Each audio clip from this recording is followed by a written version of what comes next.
Hi everybody, welcome to my channel, or welcome back if you've been before. Thanks for coming. So I want today to do a video about part of my collection.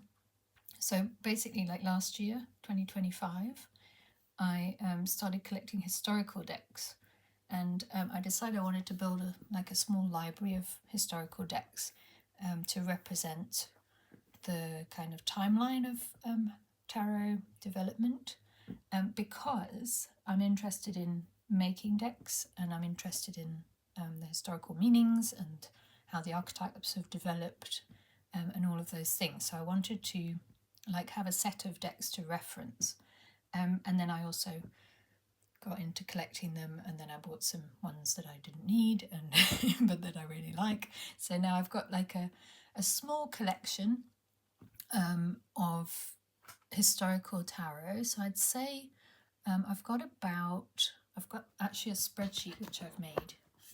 Maybe I can show you on my computer.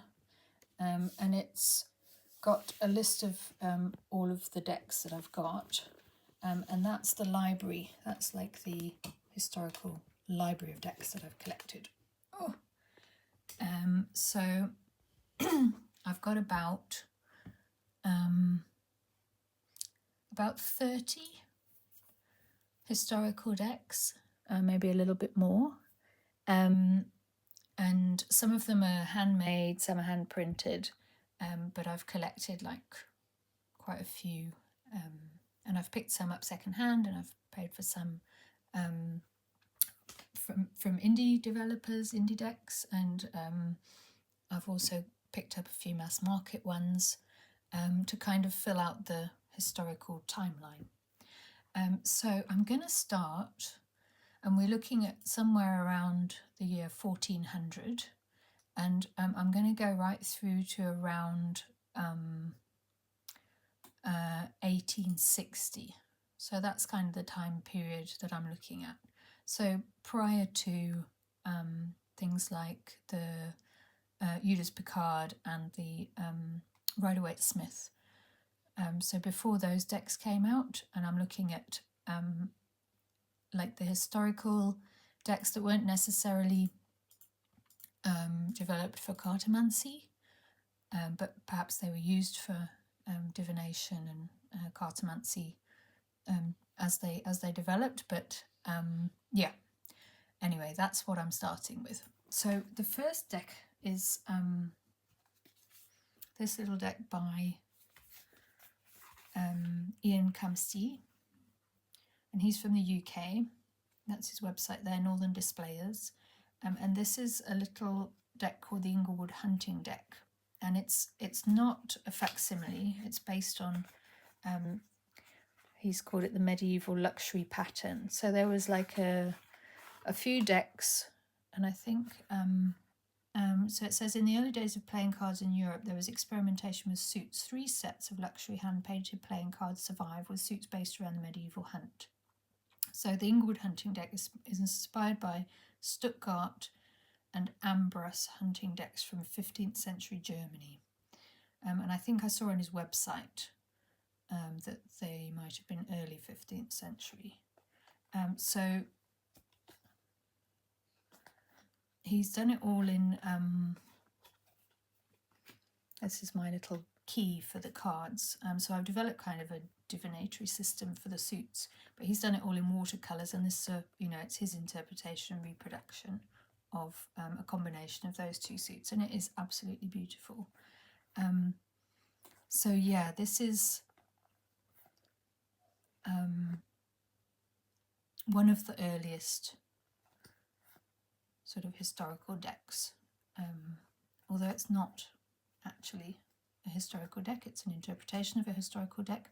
I've got a couple of those that I'm going to show you, and then I'm also going to show you some facsimiles. But isn't that beautiful? Look at the colours. So my associations that I've developed are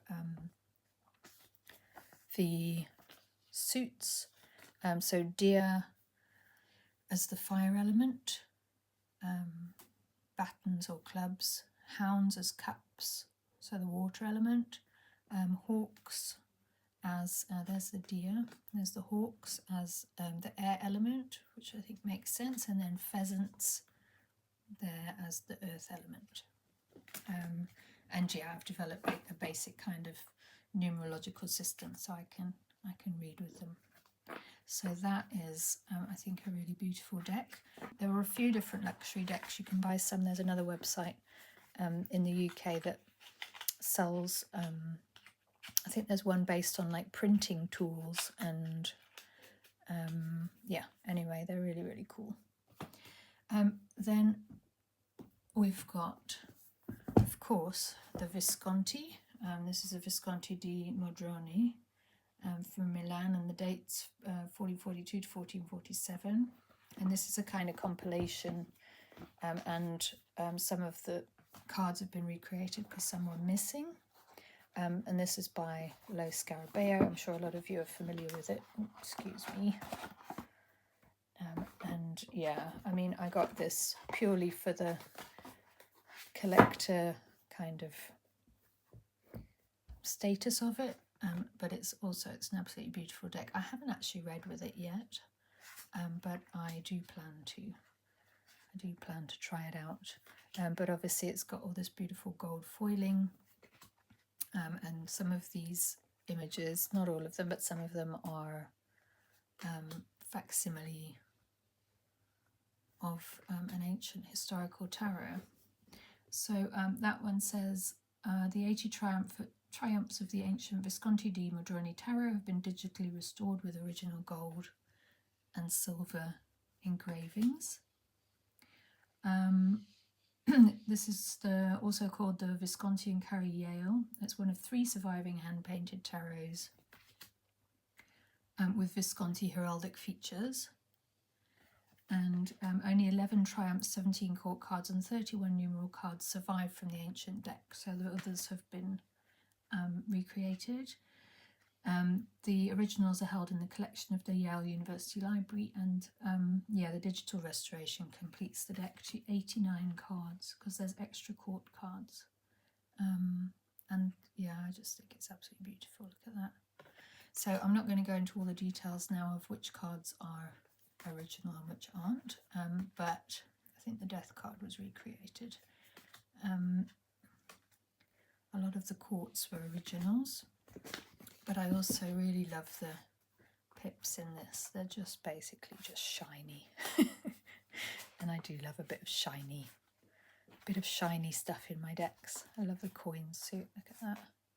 Silver backs, and all the coins have designs on. So yeah, it's absolutely beautiful. So that is obviously one of the early Italian decks, which developed into the tarot as we know it. Then we have this little guy, the Sola Busca.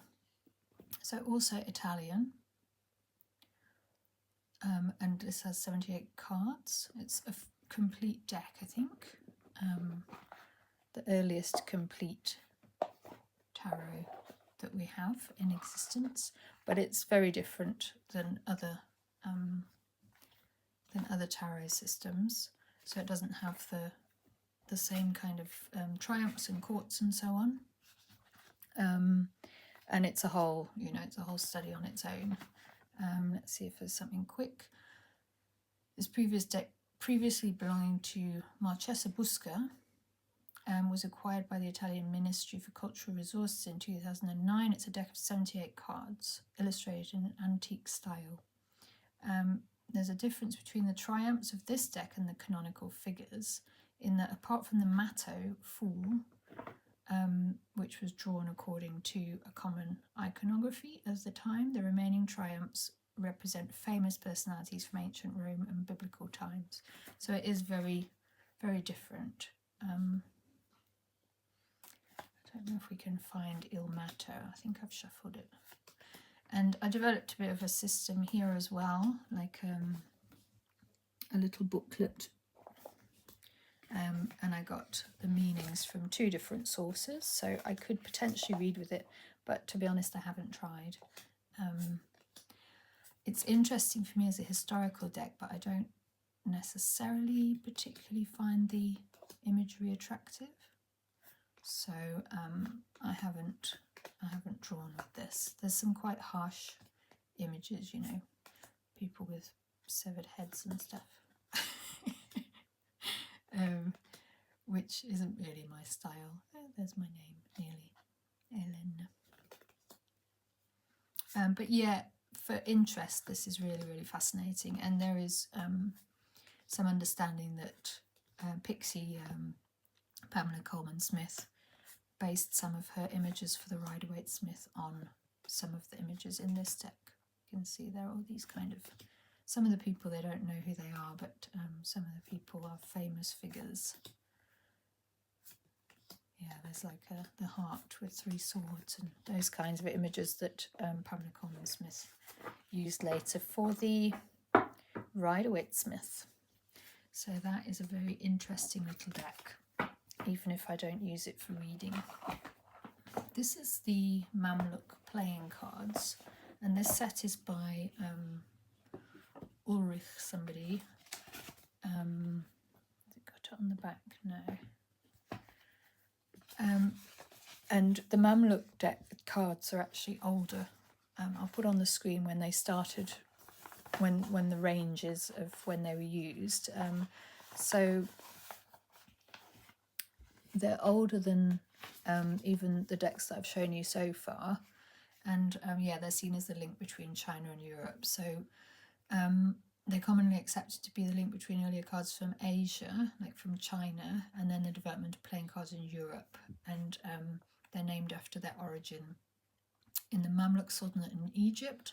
I think this particular deck is from Turkey. Yeah, so the Topkapi deck of Mamluk cards, I think that's what he based it on, and it's dated around 1500. Yeah, his name's Ulrich Kaltenborn, and he's known as Truzes, or I don't know how to actually say that. His artist name. But yeah, they're absolutely fascinating. I haven't done enough kind of study of these yet, and I do plan to at some stage go through all of the paperwork and understand it. Yeah, there we go. Circa 1500, Topkapi Type 1 from the Mamluk era in Egypt, and it's Ulrich Kaltenborn Tres Art. This was from 2024, and they're really beautiful cards. I mean, they're massive. You can't really fit them in the screen. I think these are polo sticks, and then you do get, so the early suits were these polo sticks, cups, that's a cup, that's a cup, and there's, because they don't use like iconography of people in Muslim like art, so the kings and the court cards are indicated by these patterns, like boxed patterns, instead of by like heads and figures and stuff. I think these are the scimitars, swords, and then what's the last one? So that you can see they're quite similar to the later design in the Marseille, and these are the coins.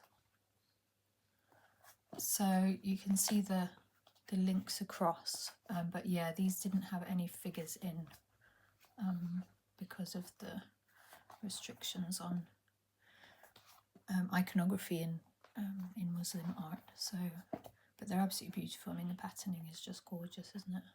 And I haven't tried to translate any of the text yet, but I will do that. That's Arabic, so should be translatable with like Google Translate, so that is something for a later stage. But yeah, this the Mamluk cards in general are older than the other cards we've looked at, I believe, but this deck itself is yeah, circa 1500, so slightly later than the Solabusca and the Inglewood hunting deck and the Visconti. The next one is another one of those kind of luxury playing card decks, And this one is 1557, so a little later than the Mamluk set. Ella Mortimer has redesigned this, and it's called the Tower of Geoffroy and Solace, and it's a combination of two decks. So Germany 1544, Virgil Solis created a deck of playing cards, and he used lions, parrots, monkeys and peacocks for the suits. And then in France, Caitlin Geoffroy copied the Solis deck for his minors, and then he designed his own major arcana to go with it. And this is what has been recreated here. So the Caitlin Geoffroy deck survives in a fragmentary state, but the Solis cards survive complete. So this deck is a recreation by completing the majors, I believe. So the cards have new line art and have been hand coloured with watercolour pencils by Ella Mortimer. So it's a full tarot deck because she did recreate the missing cards. There we go, tarot of... Oh, that's Joost Amman. So that's the other one that she's done. That's an advertisement for it. And Joost Amman is another one of those kind of luxury decks. You can buy that from a couple of different places. But I think I got these from Game Crafter. Ella Mortimer has a Game Crafter thing. But yeah, so you can see that's like one of the old magicians where they're like street magician. This is a very old kind of style fool. I haven't seen anything like that with a dog in a basket anywhere else. That's the Wheel of Fortune, kind of familiar. So you can see like the Chariot, some of the crossovers with later tarot majors. But then let's go to the minors because those are the older. So that's the Ace of Peacocks, Four of Lions, Knight of Monkeys. So it's really charming. But yeah, she's obviously done the colouring. So it's like in this quite modern style in her line work, but based on this old luxury playing card deck combined with the Virgil Solis. When was he? 1557, yeah. Caitlin Geoffroy, sorry. So that's the date of that one. Aren't they beautiful? I mean, the 1557 date is quite interesting for the major arcana archetypes that he uses. Because that is a very early date for a kind of Marseille style set of majors. So interesting in itself. And also just a very beautiful deck, I think. Very fun. So yeah, that is the Tarot of Geoffroy and Solace. The next one is another one by Ian Camstie. And this is another recreation. It's not a facsimile. And this, he's basically developed an old Bologna deck.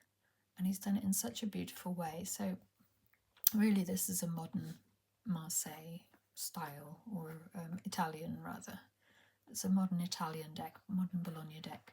But I wanted to show it here because it's got all the historical kind of representations.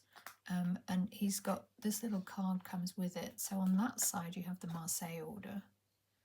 And you can see like the trickster, which is magician, the popess, empress, pope, blah, blah, blah. Love, victory, chariot, justice, time, fortune, strength, and so on.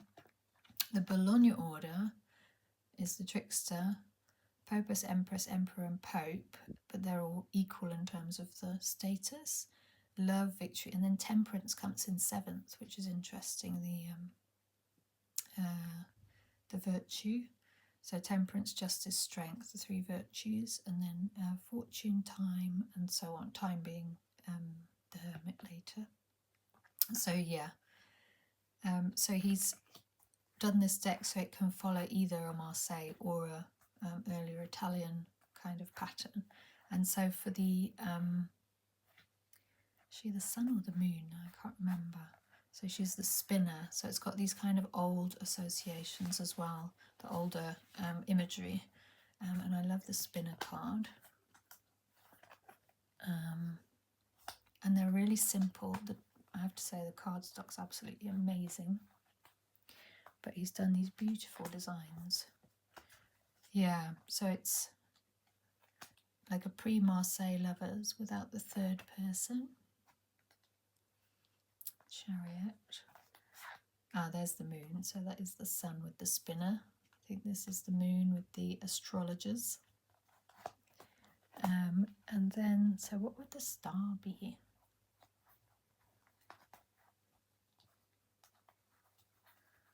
I haven't looked through this for a while. And I've learnt more things since I last looked. There's the Fool. That's the Magician. There's the Star. Is that the three kings following the star? But she looks like a lady. Anyway, very interesting. And that's the world card, which you see similar images in, for example, some of the later Italian decks that I'm going to show you, like the Minchiati. There's a nice devil, looking rather alarmed. Yeah, so I think it's really nice how he's put it together. He based it on a number of different decks from an old time period, and the date that he gave for the Bologna tarots that he was looking at was around 1600. So that's what he was basing that on. Now we're going to get into some more kind of facsimile type decks.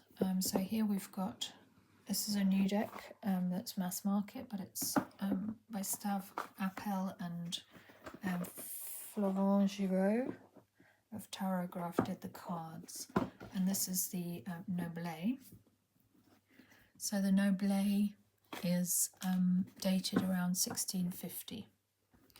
And it's a beautiful deck. So here we're getting into like Marseille, the Marseille pattern, which has sort of minor variations, obviously, over time. This is the scalloped chariot. So you've got a type 1 and a type 2 Marseille. I think most of the ones that I have are type 2. Sometimes get a bit mixed up between the types because some of them have features of the other type, and then it gets very complicated. But got the funny hand sticking out. But yeah, this is a gorgeous deck. I've just received it. I'm really, really excited about it. I haven't done a walkthrough with this alongside any of my other decks, but this is one of the oldest of the Marseille pattern that we have. I think there's the Vachier is a little bit older. It's like 1647 or something. And I want to get that one. It's got like a really nice kind of purpley colouring in it. Yves Reynaud has done a facsimile of that one. But this is certainly one of the oldest complete tarots that we have. And yeah, and then Stav Appel has done an analysis of this, looking at what he argues is Jewish imagery from Judaism embedded in the cards. And I've just started reading his book. It's really, really interesting. So quite excited about this deck and I'll put that together later, and the information in the book. Then the next one is this Cartogram Dodal, which was also, it's also new to my collection. I got this from Cartogram and it's beautiful. This is 1701. So the Dodal, another old Marseille style. And this is in linen. And it's just absolutely fabulous to work with. And it's also a facsimile. Look at this amazing Reine de Baston. And yeah, I'm really, really enjoying this one. I've been playing quite a lot with this already. Become a firm favourite. And it's got those really very old facsimile woodcut images with all their weird quirks and patterns that go out of the lines and missing colour and colour in the wrong place. I love it. So there, yeah, it's made in Lyon by Jean Dodali. And then I think the year is on a different card. There's the Queen. I love her with a double chin and a massive hat. Yeah, so I love this deck. Absolutely beautiful. And that one is from 1701. I don't know who that is. F.P. Latrange. I need to find out. So that's my Cartogram de Dahl. The next one is the this one by Marianne de Costa, which is the Madani from 1709. And the production is really good. And again, this was kind of just for my collection because I wanted a Madanier because of the faces on this are quite different. They're quite sort of happy faces. They're quite different from the decks that we've looked at just before, for example. It's quite fine kind of line work on the faces, you see. So it's often considered as the most beautiful Marseille, apparently, because of the face work, except for the devil. So yeah, I'm glad to have added that one. It's got these kind of quite dark ochres and reds. So I ought to do a side by side between that one and another one or two from my collection. Then we have 1713, the Jean-Pierre Payen, and the faces in this one are kind of the opposite of the faces in the Madani. They're all quite grumpy, and it's kind of known for, it's this one. There's another Payen which is I think a bit older, and I think there's a link between that one and the earliest deck, which was the Vachier. They're said to have been made on the same plates, but from what I understand, this one is a recreation by possibly Payen's son of the plates. So it's new plates, but based on those earlier plates, from what I understand. So yeah, they've got these kind of grumpy expressions, and I really like them. So kind of the opposite of the Madanier in terms of the prettiness, I suppose. That they all look very unimpressed and like over it. She looks quite concerned. So yeah, the expressions on this one are really fun. So that is the Payen from, what did I say, 1713.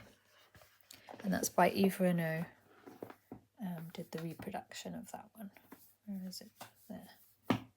Jean-Pierre Payen, 1710 till 1757. And yes, Yves Renaud did this in 2016. Jumping over to Italy again. So those were all French Marseille. We're back to Bologna here, and this is the Tarocchino al Soldato. So this is one of Lo Scarabeo's reproductions. And this is dated 1750. It's only got 62 cards. It's a Tarocchino, which is like a little tarot. And it's also very, very beautiful. So it misses some of the lower pip cards. But it's got these little dots on there, like known in the Bologna pattern. These little pink kind of dots. And this is a really nice recreation of that 1750 deck from Italy. And there you see that's the Bologna pattern that we saw earlier in Kamsti's recreation. So that's the star with the three, I thought it was three wise men, but they did look like women in Kamsti's deck. So not sure. Yeah, King of Cups. And yeah, this one has the Moors instead of the Popes, the Emperor, Empress, Pope and Popes. They have 4 Moors instead. So I think there were political reasons that those cards were replaced by the sort of these Oriental imagery. I know Oriental is a contested word. That's beautiful, isn't it? Temperance. So yeah, this is also, it's a lovely deck, and shows how in Italy the traditions persisted over a long period of time to be slightly different from the Marseille traditions. They do eventually cross over somewhat, but there's the magician again with... And meanwhile, the magician in the Marseille tradition has already turned into the bateleur with the tools on the table and so on.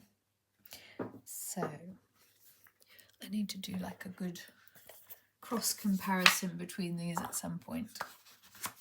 The next one I have is the Emmanuel Egère, and this is the Conver, Nicholas Conver deck. And the Conver is dated Emmanuel Egère Conver 1760, so just 10 years after the Soldato. But obviously this is France and this is the Marseille pattern. So there you have La Mat, and you have the kind of standard Marseille patterning. And let's see what we've got. Yeah, so we've got here the Popes, and the Pope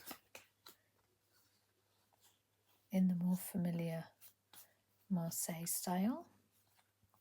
Just wondering if we can find the star to contrast. And there's the moon. And remember the moon in the other deck were the astrologers, I think. And the sun was the spinner in the Bologna pattern. There's the star.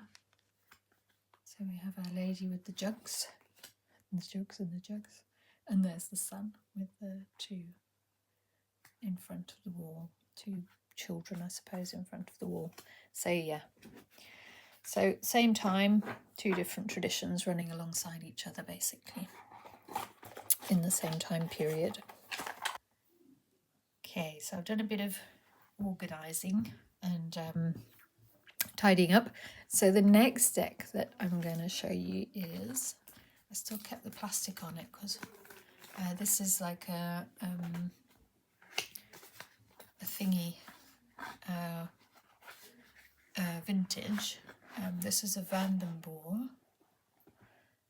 Vandenborre Bacchus, and yeah, this is kind of it's in the Brussels pattern, Brussels-Rouen pattern, and that's in the same pattern as the what's it called, the Viville, which I don't have one of. So there are like three or four Marseille that I still want a copy of, like the most important ones. So one is the Vachier, which we think is like the oldest intact Marseille, and that's the one with the purple colours. And then another one is the Viville, and that's the oldest in the Brussels-Rouen pattern. And it has a few things slightly different. I mean, it's got these kind of quite stylised people in it. And it's the only reason I haven't picked up a copy yet, actually, because I actually like the more kind of classic the more classic figures in the Marseille. But yeah, it's got a slightly different temperance. I can't remember which ones are unique to this deck, the Vandenborg, and which ones are unique to, or which ones are also in the, like that kind of hermit, that are also in the Vivial. So this has the fracas. It's the Bacchus and fracas, they call it. So it has the Spanish captain in place of the papess, in place of the high priestess, and then it has Bacchus. It's got the star with the astrologer. So remember the older Italian decks had the astrologer as the moon, I think. Really? Siri, you're talking to me now? Yeah, so the older Italian decks have a slightly different association. So the sun was the weaver, or the spinner, sorry. The moon was the astrologer, and the star was the three kings, kind of. Whereas in this, the star is the astrologer, and then they have this nice la foudre, the burning tree, the lightning, is the goats under the tree, and the shepherd seeing his goats, because apparently the lightning hits the tree and then it also, the roots kind of kill the goats as well, or something like that. I'm not exactly sure. And then the spinner is associated with the moon. So you see they're switched around. But this is where I think in this pattern, in the Brussels-Rouen pattern, you see the Italian tradition crossing over with the Marseille tradition. And yeah, so that also happens in the Vivial, which I don't have, and it's kind of a missing piece that I need for my deck collection. But I haven't picked one up yet, because the ones that you can get, either you can get the what's it called, the anyway, there's a particular deck maker that has like a reproduced, or a cleaned up version of the Vivial, and it comes on really good cardstock. Or there's a facsimile that you can get from Vieux Monde, but that has not such good shuffleable cardstock. So I haven't been able to decide between them, and I kind of feel like I want a third option. I know you can get, like, I think Marco Benedetti does one, but I can't quite afford that kind of thing at the moment. Yeah, so this is Bacchus, and then we saw the soldier who was Fracas. So it's Bacchus, and Bacchus is in the place of the Hierophant and is the god of wine and revelry and those kinds of things. So yeah, that's the thing that's like particularly particular to this deck. Particular. So yeah, it's beautiful. I love the cardstock for this one. I haven't used it a lot, I think, because it's vintage. I've been kind of a bit worried to use it. The Fool's in place 22, which is interesting, but it's just absolutely gorgeous. And I believe, I think it's, yeah, Nova Mundi did a recolored version of this, which looks amazing.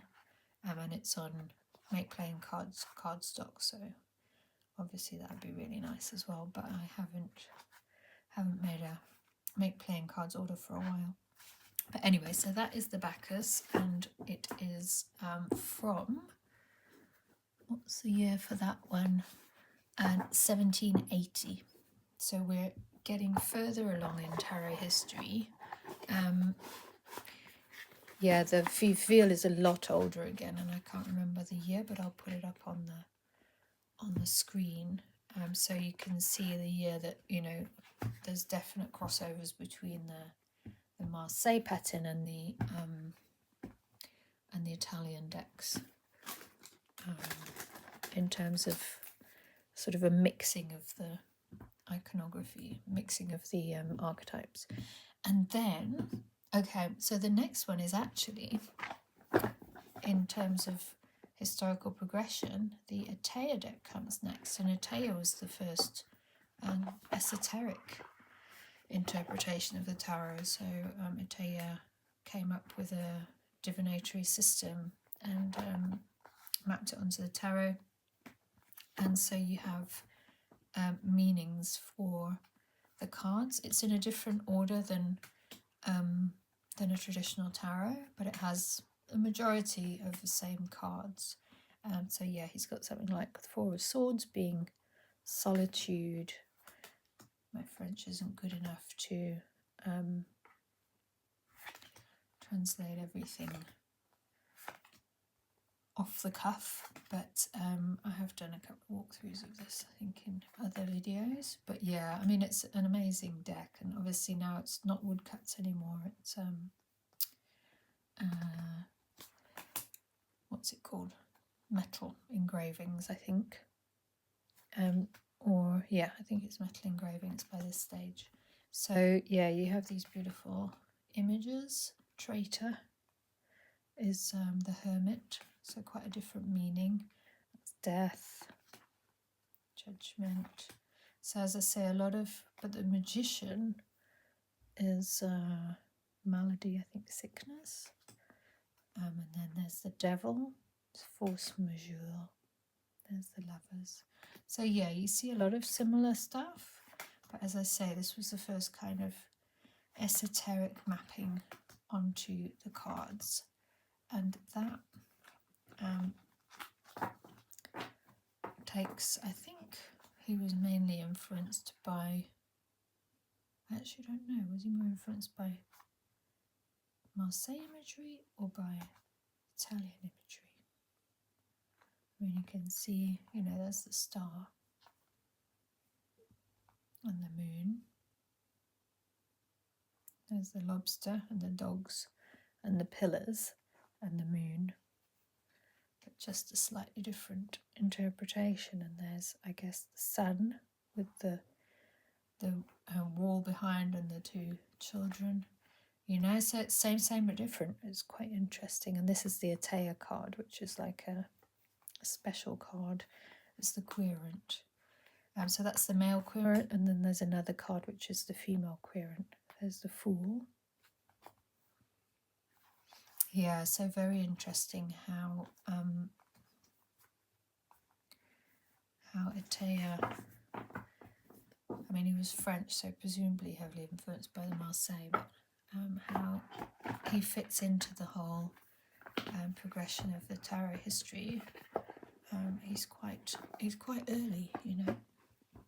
After Atea, so Atea was 1789. This one is the Lombardische. It's a Lombardische tarot by Angelo Valla, and this is from 1790. And this is when the Marseille pattern went the other way and crossed into the Italian decks. This is how I'm understanding it anyway. I may be corrected in the comments by people who know more than I do. But you see, there's the sun, is the Marseille, typical Marseille, two children in the sun in front of a wall. But this is an Italian deck, and it was produced in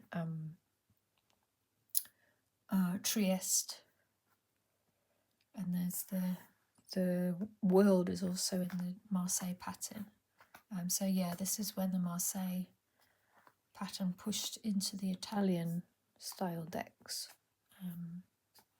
So you can see the ways that there you go, Angelo Valla in Trieste, how they mutually influenced each other. So beautiful. I love this little deck. It's quite a small one. It's really nice to handle, really nice to shuffle. And this was by a German man whose name I always forget. It wasn't by him. I mean, it's a facsimile, but he wrote a book, and it was produced with this deck and the book as a box set. And you can still pick it up like second hand. I got it on Amazon UK new, and it's like from the 80s or something. It's quite an old deck, like an old publication. So it's kind of vintage, but not vintage. But it's really cool. I like that valet. Very cheerful looking valet. Yeah, and there's the loon. 2 dogs, 2 towers, the moon. So not the astrologers or the what was it? Astrologers, and then in the other one it was the in the Bacchus it's the weaver, the spinner. But yeah, here the Italian deck has the Marseille pattern. So very interesting things. And then another Italian deck. So this is a reproduction by Nova Mundi, who's done some really interesting, particularly of the Italian deck, she's done some really interesting reproductions. There's another couple of hers that I want, but like I say, I haven't ordered in a while from Make Playing Cards. So it's a Tarocco Siciliano. So it's believed to have been created in the 18th century, but there's not a specific date. So it overlaps with things like the Bacchus and even the Fournier and the Atea. But this is another shorter deck, so it's got 63 cards rather than 78, and similarly to the other Italian deck, the Tarocchino al Soldato, this one has fewer pips. So some of the pip cards and lower numbers are omitted, and obviously it was for, in terms of a game, it wasn't for divination. And it does include an ace of coins, which is why it's 63 rather than 62 cards in the Tarocchino, I think. They include the ace of coins for the purpose of carrying the tax stamp. And then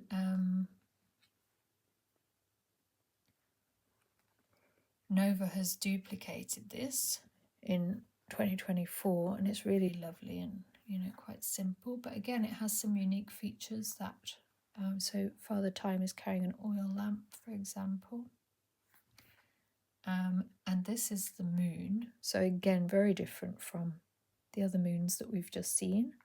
This is a man under a tree asleep, and she's like, why is this man asleep under a tree? Sorry, it always makes me giggle, that one. I think these are the extra cards she gave us to decorate the front of the box. I chose that one, which is the sort of a lover's card, but it's slightly different than the typical lovers. So yeah, this is Sicily. But yeah, it's a lovely little deck. Also quite a small deck. Must be Zeus, right? And there's the tax stamp card. And this is, I can't remember now what that, I kind of figured out that linked to something. So we're going to see a Minchiati now. And I think in some ways this links to Minchiati. That's an older kind of representation of strength. So rather than the lion, it's a pillar. And that's is that the world? And with the astrological signs. There's the magician, trickster,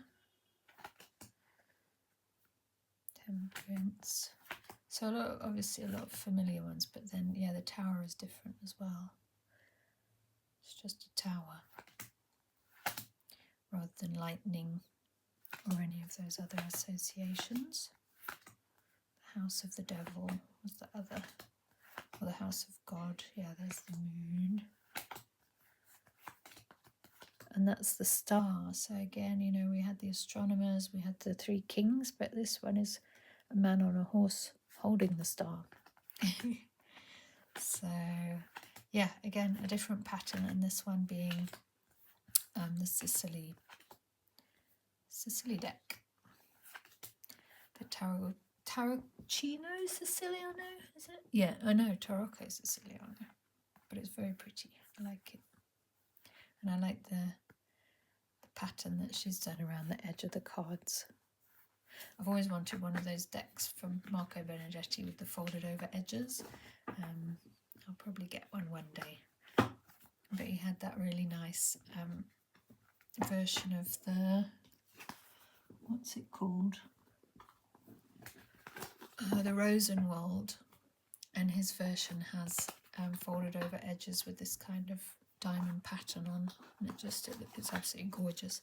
But I've now ordered because the Rosenwald is one of the oldest tarots, so it's another one that I wanted to complete my collection, and I've now ordered it. Robbie Fowler did a Kickstarter, and he's got like a black and white version of it on linen cardstock, and I have backed that, so I'm quite excited. I'm going to get a copy of that. Now we're moving to the 1800s. We've got the Tarot Arnoux and Amphoux, and this is another one by Yves Renaud. And this one, I actually picked it up spur of the moment because I did a video a while ago on cubism in the tarot.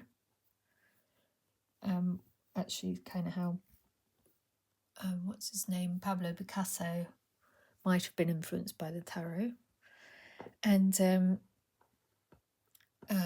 Ina from Taproot Tarot mentioned this deck and said this is one of the decks that people talk about in terms of the development of cubism because of the designs. And I love this deck. I'm so glad I got it. I actually, out of the two Yves Renaud that I got, I like this one. I waited ages for the other one, but this one, spur of the moment purchase, I actually like this better, I think, than the Payen, because the colours are lovely. I mean, it's very, very classic, but also, yeah, the faces and the kind of design is this slightly kind of stylized cubist sort of line work, and it is really, really nice, really pretty. That guy and the horses. Yeah, so I really like this deck. I don't think these decks are the easiest to shuffle, the Yves Renaud decks, so they are really very much for kind of collector purposes, to do like, for me, to do like comparisons and to look at the development of the tarot. I'm actually basing my next deck that I'm making, which is the Forest de Marseille. I'm basing that on the Payen woodcuts. So yeah, Yves Renaud's version. I'm drawing it all by hand and by eye, but with reference to the Payen. So yeah, they're mixed in anyway. So yeah, J.H. Arnoux and Amphoux card makers from 1790 to 1829 are a typical example of an association who takes the name and business of a predecessor. So the master card makers, they were in Marseille, actual Marseille card makers. And it's very well preserved, clean-cut graphics, lively colours. Oh yeah, post-revolutionary. It's got an X, year 10, affixed on the 2 of coins, which is defined according to the French Revolutionary calendar. So it's only the 10th year after the French Revolution, and they started the calendar from 0. It was used from 1792 till 1806 to commemorate the end of the monarchy in France. So that's really cool. Yeah, there's a few curious things about this deck. It's got all the, it's almost like a copyright on all the cards. The Arnoux and Amphoux France, Arnoux and Amphoux France. So yeah, it's actually one of the earliest examples of copywriting on this deck. So yeah, some quite curious things, but it's a really nice example of a Marseille tarot. And I'm very glad to have this one in my collection. And then we're moving back to Italy for the next one. So it's a lot of you will be familiar with this, the Ancient Italian Tarot. And this is a Sopraffino. There's an older Sopraffino than this. This is like one of the later ones. So this one I think is dated 1835, but there is an older version of the Sopraffino. But yeah, I like this one. I really like the backs. I don't know why, they're just very classic. And yeah, it's got very much finer, obviously finer kind of etching work on it. And the Sopraffino, I think, is that influenced by the Marseille pattern in the majors? I'm not actually sure. There's a Queen of Discs. The hat's not quite as impressive as it is in some of the... I love the Queen of Discs. Hermit with a lamp. Strength has a lion rather than a tower. There's the Papesse, has the book.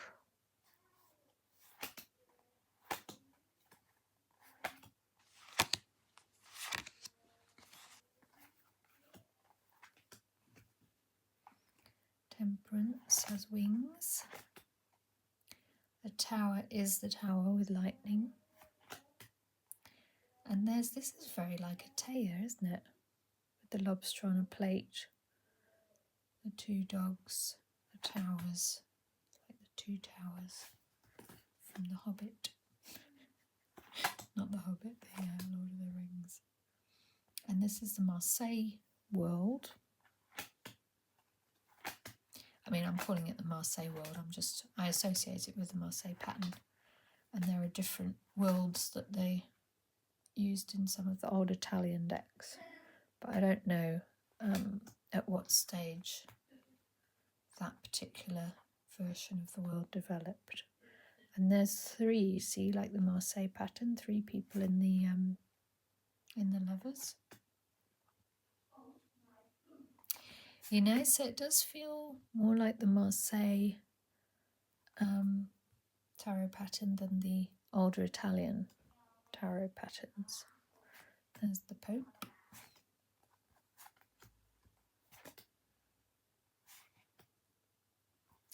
So, another very interesting deck when you're looking at the history of tarot development and how, particularly in this case, how the images themselves became much more like detailed and refined as the printing process is improved as well, at least for the mass market.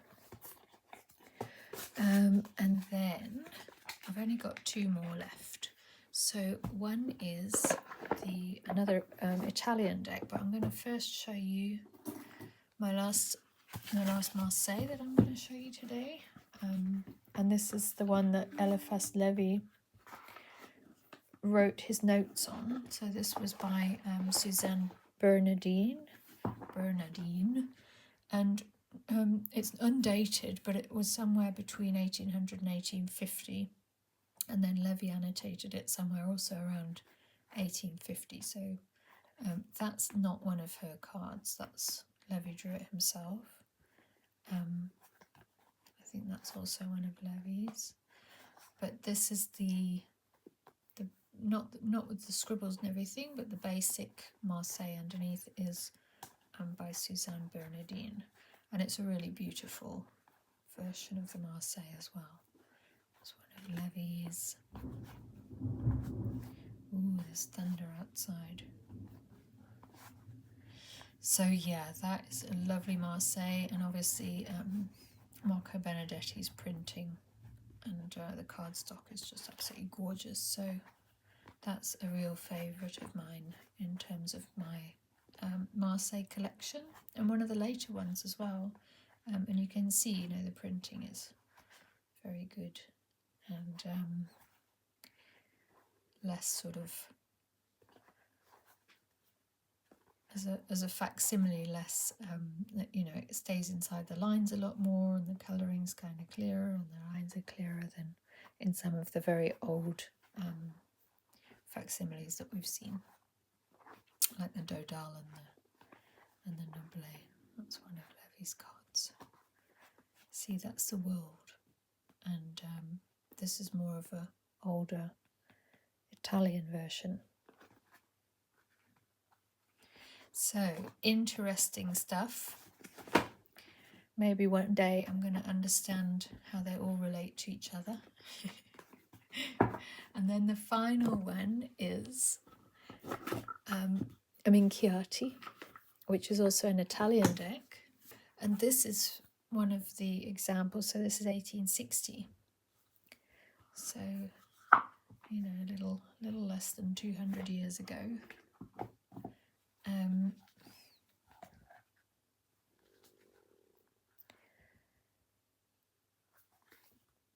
And this is a later Minchiati. There are earlier versions, and I'm getting one. I'm going to be getting the Minchiati al Leone, which is from 1790. But yeah, this is the later pattern, and it's slightly more detailed than the earlier patterns. Musings by Masha. Masha on her channel has got a lot of really nice videos, and then a good short video at the start explaining the two different Minchiati patterns. The older pattern is more wood blocky, and this is more like something like the Sopraffino, I guess, with more of an etching style. So again, you can see in the Minchiati how the patterns developed over time. So the Minchiati includes the extra cards, the astrological constellations, but then it also has the traditional majors, but again slightly different. So that's the devil. He's got snakes around his waist. So another crossover. There's lots of crossovers in the especially in the virtues and in the celestials, the moon, sun, moon, and so on. But then there are differences. They have so that is the sun, and I think we saw that in the Siciliano, right? Something like that in Novamundi's Siciliano deck. So yeah, they cross over with different iterations of the tarot over time and space. That is the tower, so that's a different representation of the tower. I think a slightly older representation where it's the house of the house of the devil, and the lady's like escaping. And then there's the lovers, again closer to the Siciliano that we've seen than to some of the other representations. Judgment is the trumpets, and the world, I think, would be interesting to see, because there's a chariot, again quite different from the other chariots that we've been looking at. I think again maybe similar to the Siciliano. The red coloured ones are the like higher ranking. So these are celestials. There's the star. There's the moon, I think. Yeah, that must be the moon. So the moon is the astrologer. The star is one of the three kings, presumably. And there is the world. So it's Europa standing on the world. So yeah, we see the traditions, how they influence each other across Europe, co-influence, you know, how the French tarots influence the Italian tarots and vice versa. And then some of them have their own kind of quirky structures. I love collecting and finding out more about the ways that the decks have developed over time, how they relate to each other. And there's a couple that I still really, really want to kind of complete my tarot history, my tarot history collection. So yeah, the Vacher I've mentioned, that with the oldest complete Tarot de Marseille with the purple colours.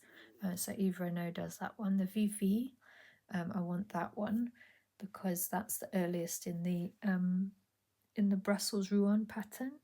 And then there's also the Tarot de Paris, the Anonymous Tarot of Paris, which I know from Taproot Tarot's done a deep dive on, but that's really interesting. It's got a very different pattern even from the Brussels-Rouen, and it's got, you know, a whole set of influences and a whole set of like designs that aren't explained by any of these decks that we've just looked at. I'd like a copy of the Gassman, which is a later one, a later Tarot de Marseille, but they're all wearing high heels. It's quite cute. And then what's the other one? Yeah, so I've got the Rosenwald, which is a very old deck, and then also the Minchiati al Leone. So I think with those, I'll have covered most of the most of the periods of tarot history that I want to cover, and I think I've got, you know, I'm already very happy with my historical collection. I hope you enjoyed looking at the decks. If I said anything that you know more about, please do put comments, and yeah, let me know like which patterns you like, which styles you prefer. I do love the Marseille, the traditional Marseille wood blocks, and I really like the old facsimiles, although I also like the more modern versions like the Suzanne Bernardine. But then I also love the Minchiati, so I'm really looking forward to the new Minchiati that I'm going to be getting from Amparo Aguirre. It's the second one that I'll have from her. The other one is the Bomazo, but that's like a modern interpretation, so I haven't included it in this video. And that's based on the old pattern, but yeah, it's quite different from a facsimile or even a restoration. So yeah, that's it. Thanks a lot for watching, everybody. I hope you enjoyed it, and have a lovely day. Bye.